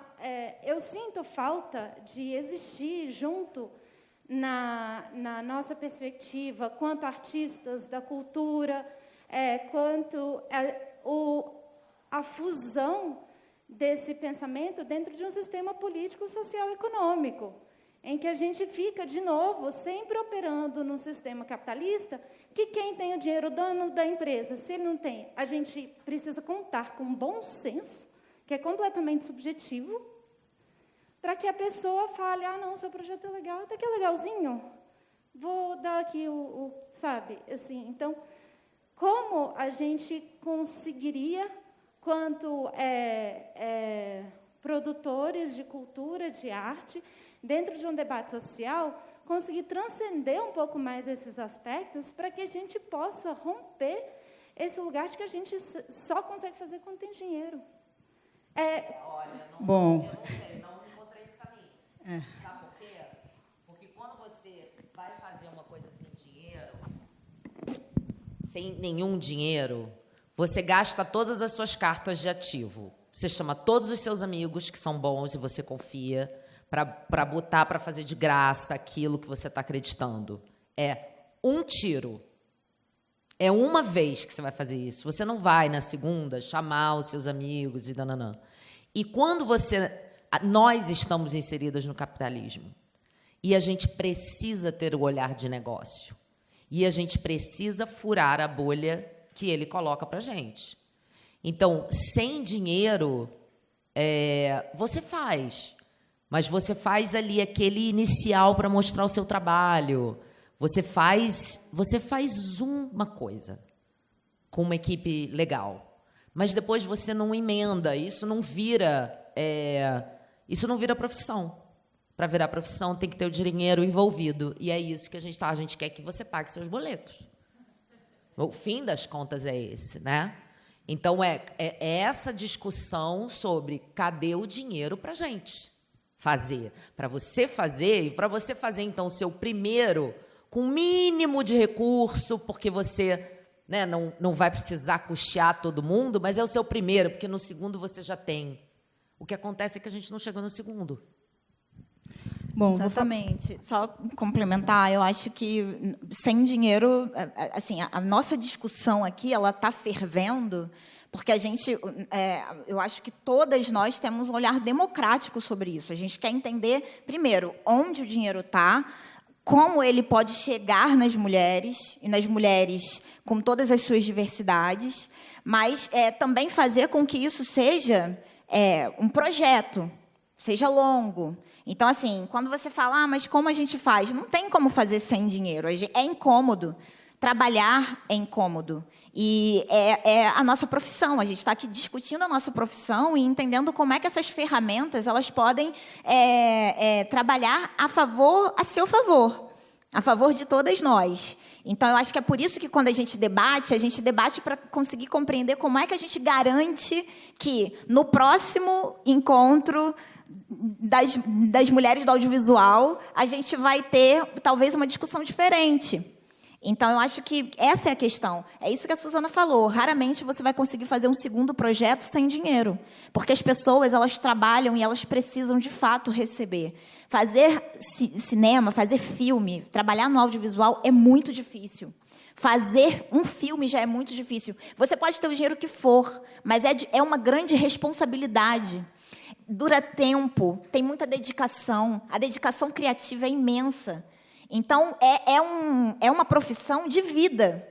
Você dá muita energia para aquilo. E eu estou falando isso para você porque eu sou produtora executiva, tenho 15 anos de trabalho. Tem projetos que eu deixei minha sanidade neles.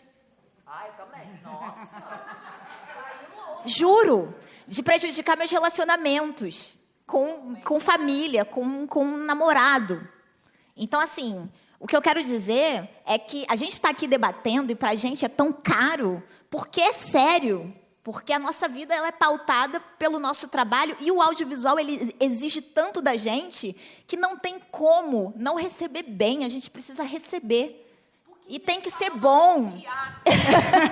E tem que ser bom, tem que ser com prazer, porque senão não vale a pena. É isso, beijo, gente. Valeu, gente. Vamos agora continuar lá no café.